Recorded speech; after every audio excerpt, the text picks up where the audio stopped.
जब आप उसको करने लायक हो तभी आप पेट पेरेंट बने, नहीं तो जो है पेटिंग कर लीजिए ज्यादा बेहतर है। पेट पेरेंटिंग मत करिए।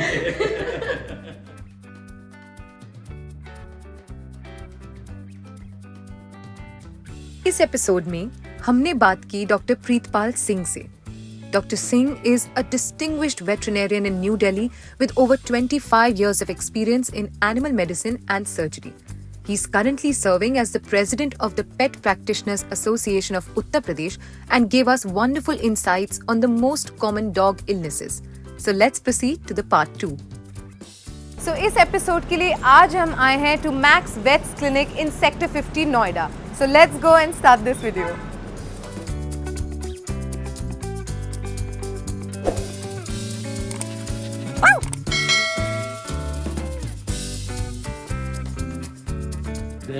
फीवर जब भी कभी होगा तो सबसे पहले सिम्टम आपको यही नज़र आएंगे कि भाई आप बहुत एक्टिव था अभी तक हमारा पेट, लेकिन अब जो है ये बहुत डल हो गया है, एनोरेक्टिक हो गया, यानी कि खाना पीना बंद कर दिया है। तो बस आप तभी समझ जाइए कि कोई ना कोई इशू है, ठीक है। तो वो आप रूल आउट करिए, तो डॉक्टर बताएगा आपको कि भाई अगर फीवर है तो फीवर का कॉज क्या है, वो फिर उसी के अकॉर्डिंग डायग्नोसिस और फिर ट्रीटमेंट। तो अगर उसने पहली बार ही नहीं खाया तो क्या मुझे घबरा जाना चाहिए? नहीं, कभी नहीं घबराना चाहिए। एक दो टाइम वो मिस कर सकता है, जैसे हम लोगों का भी मन कई बार नहीं होता है, ओवर ईटिंग हो जाती है, ओवर ईटिंग हो जाती है। एक बार तो हम अगले टाइम मिस करेंगे, और कई बार वैसे भी मन नहीं होता। कई बार बहुत पेट्स पर्टिकुलरली स्मॉल ब्रीड्स में मैंने देखा बहुत ज़्यादा चूजी होते हैं, तो वो चूजी होने की वजह से उन्हें नई नई चीज़ें चाहिए और मोस्टली कोशिश करते हैं कि वो जो हम लोग घर में खा रहे हैं वो कोशिश करते हैं कि ये हमें मिले। तो जनरली जो है वो अवॉइड ही करना चाहिए, आप पेट फूड ही दें, ठीक है ना। और थोड़ा बहुत अगर आप कभी कुछ देना चाहते हैं तो जैसे आप ऐड कर सकते हैं होम फूड भी, जैसे कई बार आप दलिया तैयार कर सकते हैं उनके लिए, ठीक है ना।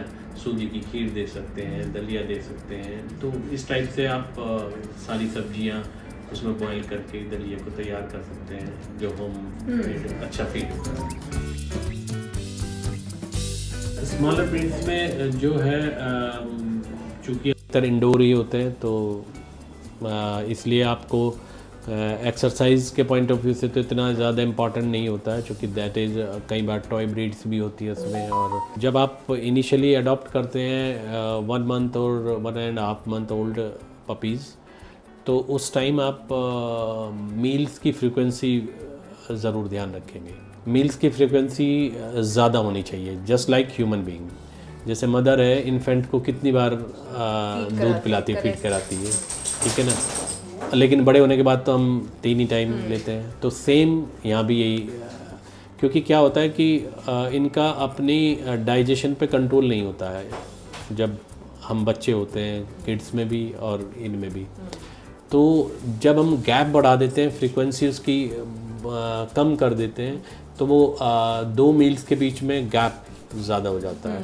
उसकी वजह से क्या होता है कि वो एक ही बार ओवर ईटिंग करते हैं, तो उससे क्या होता है वो सारा अनडाइजेस्टेड बाहर निकल जाता है, तो वो आपकी शरीर में नहीं लगेगा। सबसे ज़्यादा इम्पॉर्टेंट इसमें ये है। अगर किसी बच्चे को ये पता है कि तुझे 2 घंटे बाद ये चीज़ दोबारा मिलेगी, तो वो ओवर ईटिंग नहीं करेगा।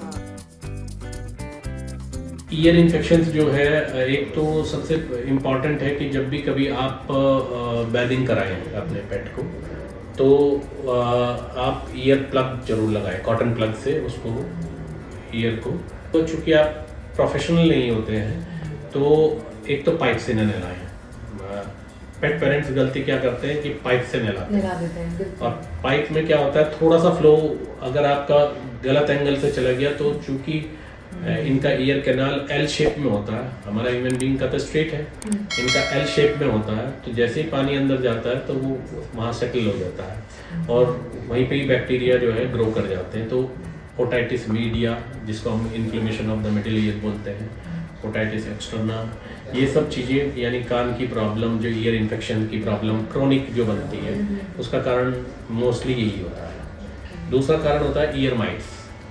तो ईयर माइट्स होती हैं जो नॉर्मल रूटीन में हम माइक्रोस्कोपिकली देख सकते हैं, या हम जब एग्जामिन करते हैं हमारे पास आते हैं, पेट्स भी आते हैं और पपीज़ भी, तो हमें आइडिया हो जाता है कि वो, तो उनके लिए फिर ट्रीटमेंट है, माइट्स का ट्रीटमेंट है।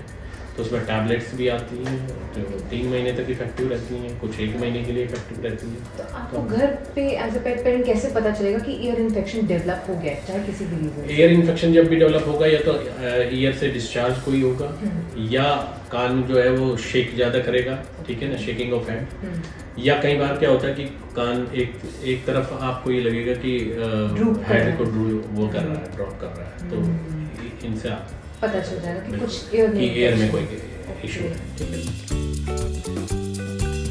और किडनी फेलियर, किडनी इनकी बड़ी सेंसिटिव होती है पर्टिकुलर डॉग्स की, और हम तो रिकमेंड करते हैं कि आप 5 इयर्स के बाद आप रेगुलर हर 3 मंथ्स पे आप जरूर उसका चेकअप कराइए, किडनी फंक्शन टेस्ट और लीवर फंक्शन टेस्ट, ये रेगुलर हेल्थ रूटीन में आ जाने चाहिए।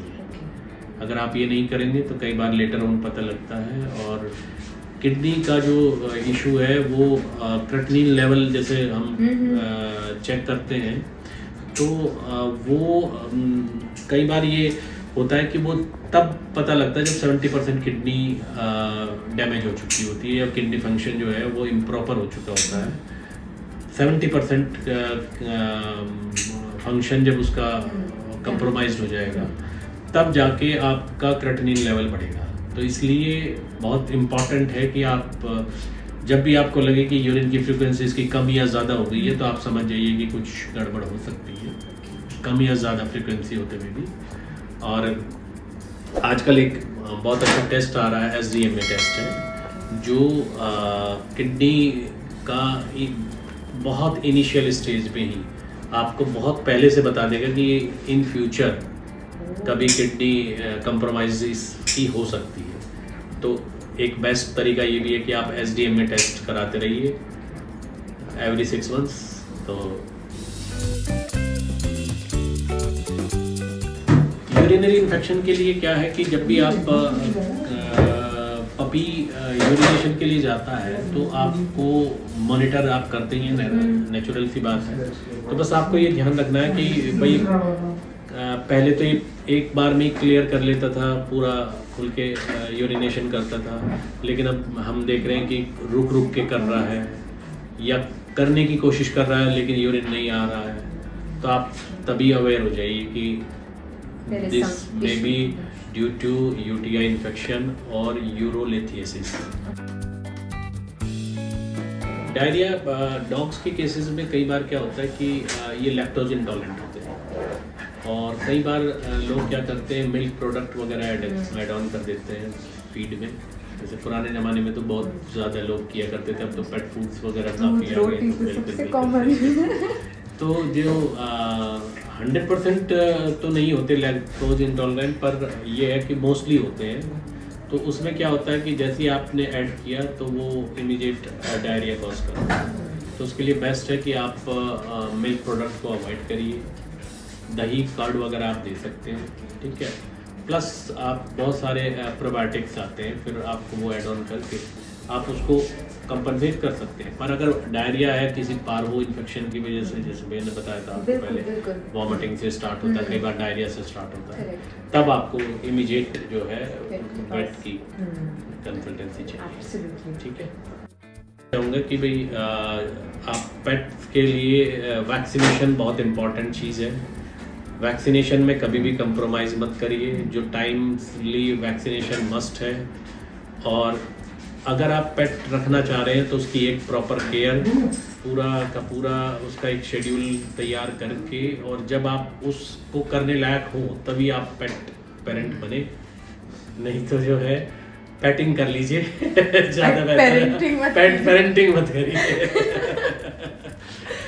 और रेगुलर डिवॉर्मिंग और वैक्सीनेशन, पर्टिकुलरली जो हम 8 और 9 डिजीज़ के against distemper, parvo, hepatitis, leptospirosis, parainfluenza, adenovirus, इनका कंबाइंड शॉट जो रेगुलर, क्योंकि ये सारी हाईली फैटल डिजीज़ है दूसरा सबसे ज़्यादा इम्पॉर्टेंट है रेबीज़, जो हमारे कंट्री में बहुत ज़्यादा वो है, तो वैक्सीनेशन का आप हमेशा ध्यान रखें। सो आई होप आपको ये वीडियो हेल्पफुल लगा होगा to find the early signs and take care of your Woof's health. Don't worry, team Woof लेके आएगी बहुत ही ज़्यादा इंटरेस्टिंग एंड इंफॉर्मेटिव एपिसोड्स जो कि आपकी और आपकी वुफ की लाइफ को बहुत ही ज़्यादा ईजी बनाएगा। So don't forget to like, share and subscribe to your favorite pet parenting channel Woof, where every bark tells a story. This is me Simran signing off. Bye.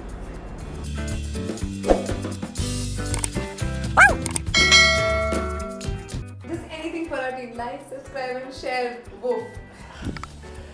ये आप ही बोल दीजिए।